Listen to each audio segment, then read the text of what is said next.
অনেকের নাকের ভিতর পশম থাকার কারণে বিরক্ত হয়। নাকের ডাক্তার বলে যে আল্লাহ বড় দয়া করছে, নাকের মধ্যে পশম দিছে।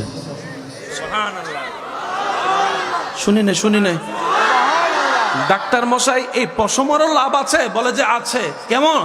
তুমি তো সারাক্ষণ মাস্ক পরে থাকো না, মাস্কের ভিতরেও তো কিছু দুলা থাকে, ওই দুলা থেকে আল্লাহ তোমার ফুসফুসকে হেফাজত করার জন্য নাকের ভিতর লোমের ব্যবস্থা করে দিয়েছেন। তাই তো নবী বলেছেন সকালে ঘুম থেকে উঠলেই আগে নাকটা ধুয়ে ফেলো। চিৎকার দিয়ে বলেন সুবহানাল্লাহ। বিজ্ঞানের সাথে, ডাক্তারের সাথে, ইসলামের সাথে বরাবর মিল। সুবহানাল্লাহ, একটু জোরে বলেন। আচ্ছা বলেন, এখানে দুলা আছে না নাই? শেষ ভালো যার সব ভালো তার, জোরে জোরে আওয়াজ দেন। দুলা আছে না নাই? রাস্তায় দুলা থেকে বাঁচার জন্য আমরা কি দিই? কিন্তু রাস্তায় দুলা থেকে বাঁচার জন্য কি সবাই চশমা দেন?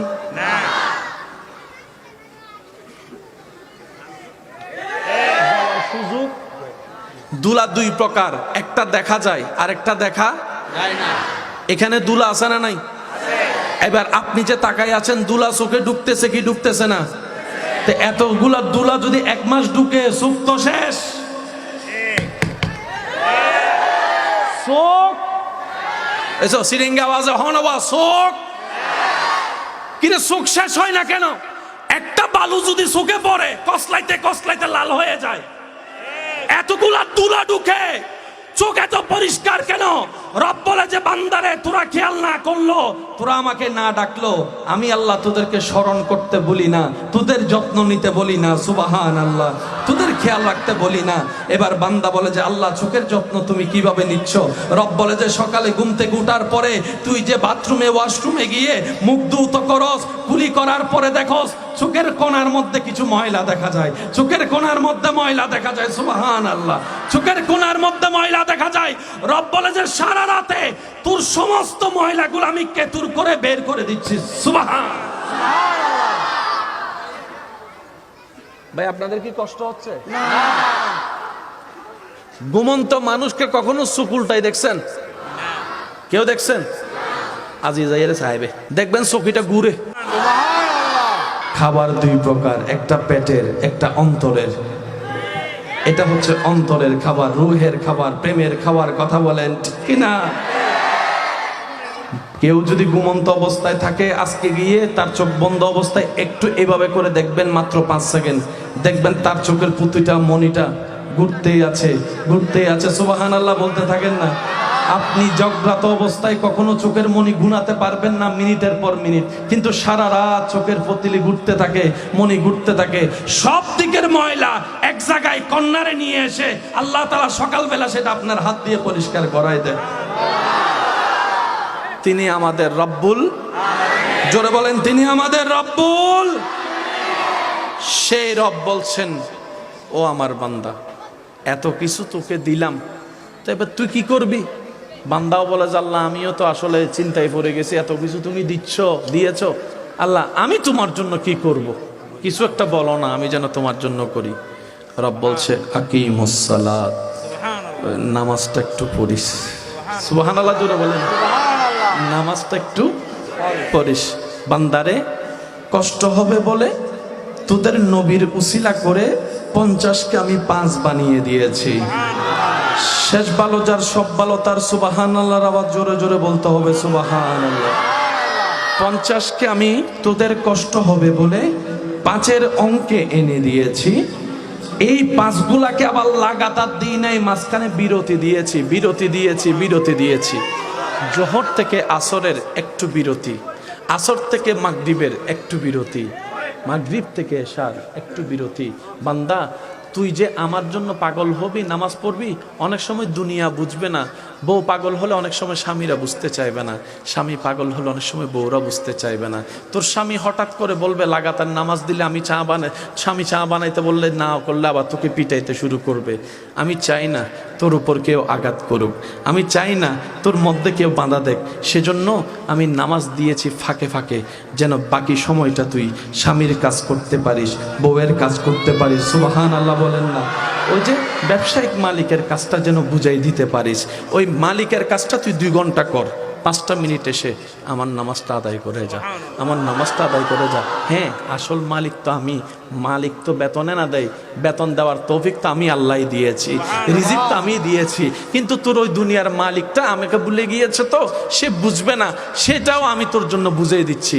বান্দারে তুই টেনশন করিস না, আসর থেকে মাগরিব মাঝখানে সময় কিছু বিরতি দিয়েছি, মাগরিব থেকে এশা সময় একটু বেশি বিরতি দিয়েছি। এবার বান্দা বলে যে আল্লাহ আমি বেশি আবাদত করতে চাই, আমি অনেক বেশি আবাদত করতে চাই, আমি অনেক বেশি তোমার দরবারে দাঁড়ায় থাকতে চাই। সুবহানাল্লাহ।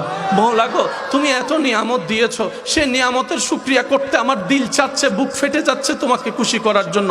ও মওলা, আমি অনেক আবাদত করতে চাই, কিন্তু সময় তো মাঝখানে কম কম করে দিয়েছো। আল্লাহ আমাকে একটু সুযোগ দাও না, যেন আমি মন ভরে তোমার জন্য ইবাদত করতে পারি, তোমাকে খুশি করতে পারি, তোমাকে রাজি করতে পারি। সুবহানাল্লাহ। বান্দার সেই আকুতি মিনতি দেখে রব্বুল আলামিন বলে, যদি আমি তোকে জোহর এবং আসরের সময়ের মতো দিই, মালিক তোকে আবার ডেকে দিবে, তোকে আবার সেই মালিক ডাকবে কাজের জন্য, চাকরির জন্য। বান্দারে যা, এশা থেকে ফজর পর্যন্ত লম্বা সময় দিলাম, লম্বা সময় দিলাম, লম্বা সময় দিলাম, আরামের জন্য ঘুমের সুযোগও করে দিয়েছি।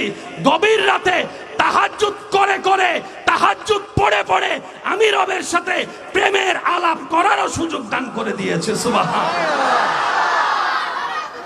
রাতের 3টা বাজে তোর মালিক তোকে ডিস্টার্ব করবে না, রাতের 3টা বাজে তোর স্বামী তোকে ডিস্টার্ব করবে না, রাতের 3টা বাজে তোর বউ তোকে জ্বালাবে না, রাতের 3টা বাজে তোর দুনিয়া তোকে জ্বালাবে না।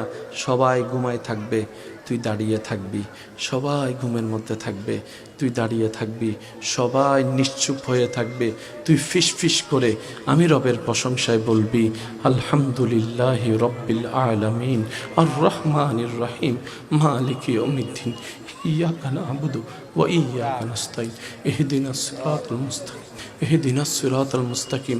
রব বলে, বান্দা তুই চুপি চুপি পড়তে থাকবি দুনিয়ার মাটি থেকে, আমি রব শুনতে থাকবো তোর আওয়াজ, আমি রব শুনতে থাকবো তোর আওয়াজ, আমি রব তাকায় থাকবো, আমি রব রহমত দিয়ে দেখতে থাকবো। বান্দারে সবাই ঘুমায় থাকবে, তুই দাঁড়ায় থাকবি অন্ধকারের মাঝখানে, সবাই ঘুমের প্রেমে পাগল, তুই থাকবি নামাজের মধ্যে। আমি আল্লাহ তোর দাঁড়ানোটা দেখব, তোর রুকু করাটা দেখব, তোর সিজদা করাটাকে দেখব, তোর সিজদা করাটাকে দেখব। ও বান্দারে, তুই যখন রুকুতে গিয়ে আমি রবের প্রশংসা করবি সুবহান রব্বিল আযীম, আমি রব শুনবো। তুই যখন বলবি রব্বানা লাকাল হামদ সামিআল্লাহু লিমান হামিদা, আমি রব শুনবো। ও আমার বান্দারে, তুই যখন সিজদায় গিয়ে কপালটা ঝুঁকাই দিয়ে চুপি চুপি রবের প্রশংসায় বলবি সুবহানা রব্বিয়াল আলা, সুবহানা রব্বিয়াল আলা, সুবহানা রব্বিয়াল আলা, আমি রব শুনে থাকবো, তোর সেই জিকিরগুলা শুনতে থাকবো। তুই আমার বড়ত্বের প্রশংসা করবি, আমি শুনে থাকবো। তুই আমার বড়ত্বের প্রশংসা করবি, আমি শুনে থাকবো। তুই আমাকে আলা বলবি, আমি শুনে থাকবো। বান্দারে মনে রাখ, তোর সারা জীবনের একটা সিজদাও যদি আমার পছন্দ হয়ে যায়, একটা রুকু যদি আমার পছন্দ হয়ে যায়, একটা জিকির যদি আমার পছন্দ হয়ে যায়, সুবহানা রব্বিয়াল আলা বলে তুই আমার প্রশংসা যদি আমার একবার পছন্দ হয়ে যায়, আমি আল্লাহ তোকে দয়া করে সৃষ্টির মধ্যে শ্রেষ্ঠ বানাই দিব। বলেন সুবহানাল্লাহ।